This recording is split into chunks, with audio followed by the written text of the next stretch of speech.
Kaya naman para kay Attorney Roque, hindi masisisi ang butihing pastor nang sabihin niya na kailangan niyang protektahan ang kanyang sarili. Ibinahagi din ni Roque ang kanyang pagkakaunawa sa konteksto ng pahayag ni Pastor Apollo na mas pipiliin niyang mamatay sa kamay ng mga Pilipino kaysa sa kamay ng mga Amerikano.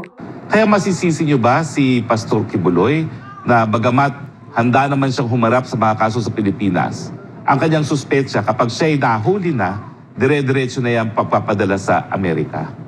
Ang problema, mabuti po kung dediretso siya sa hukuman ng Amerika dahil nung unang beses na sinampahan siya na wala namang mga katibayan na kaso, frivolous case, dinismiss ka agad ng hukuman.